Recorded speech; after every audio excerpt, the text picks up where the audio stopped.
They're constantly monitored by facial recognition cameras that are able to instantly put a face to a name. Now, the Chinese are also ranked. 红色是表示你的专注力显示得很高。 Teachers at this primary school in China 蓝色是走神了， know exactly when someone isn't paying attention. 白色就是你可能跟网络还没有连接好。 These headbands measure each student's level of concentration. The information is then directly sent to the teacher's computer and to parents.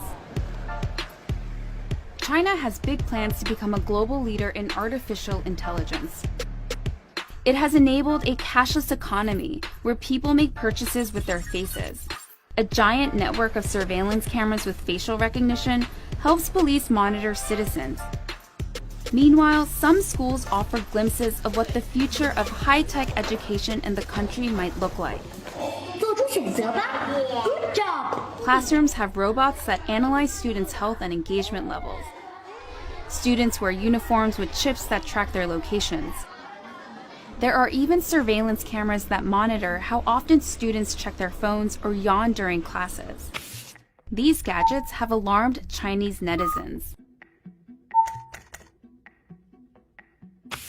But schools say it wasn't hard for them getting parental consent to enroll kids into what is one of the world's largest experiments in AI education.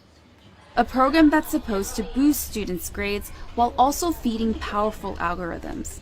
为了就是国家的这个研究呀、发展呀，我觉得是没有问题的。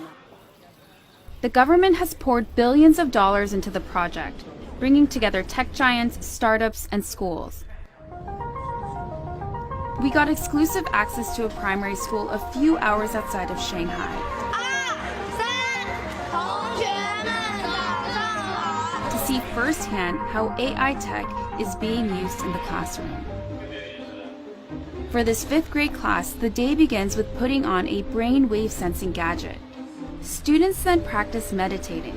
现在想象我们眉心有一点柔和的光芒绽放。 The device is made in China and has 3 electrodes, 2 behind the ears and 1 on the forehead. These sensors pick up electrical signals sent by neurons in the brain. The neural data is then sent in real time to the teacher's computer. So while students are solving math problems, a teacher can quickly find out who's paying attention and who's not. 说明这段时间他是有点在那走神的。 A report is then generated that shows how well the class was paying attention. It even details each student's concentration level at 10-minute intervals. It's then sent to a chat group for parents. 就是他可以看到每个人的评分。 The reports are detailed, but whether these devices really work and what they exactly measure isn't as clear. We were curious if the headbands could actually measure concentration, so one of our reporters tried on the device. 但我没有感觉自己特别集中。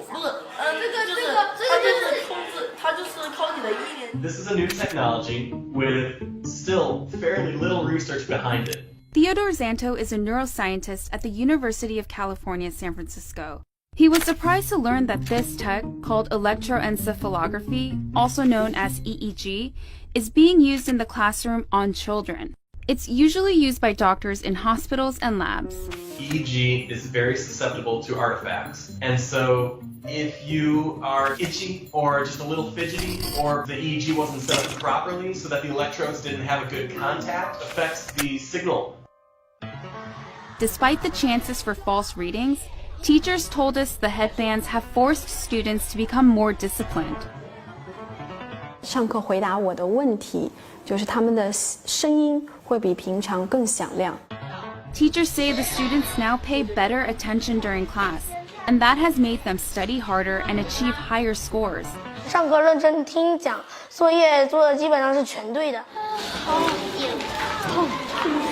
But not all students are as enthusiastic.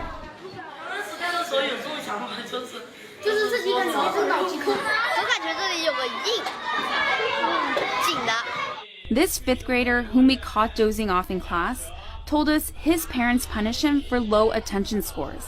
And that kind of data adds a new kind of pressure for students.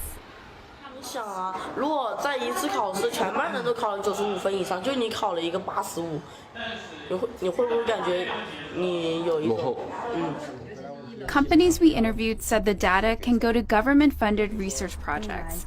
We spoke to parents who were unclear about where the data ended up, and they didn't seem to care too much. Santos says there's likely no privacy protection at all. In a classroom, if you're trying to make an assessment of an individual student, you really can't anonymize it. Experts and citizens alike are sounding alarms about various aspects of the country's huge push into artificial intelligence. These classrooms are laboratories for future generations. And while these new tools may potentially help some 200 million students raise their grades, just how this all works out won't be apparent until they become adult citizens.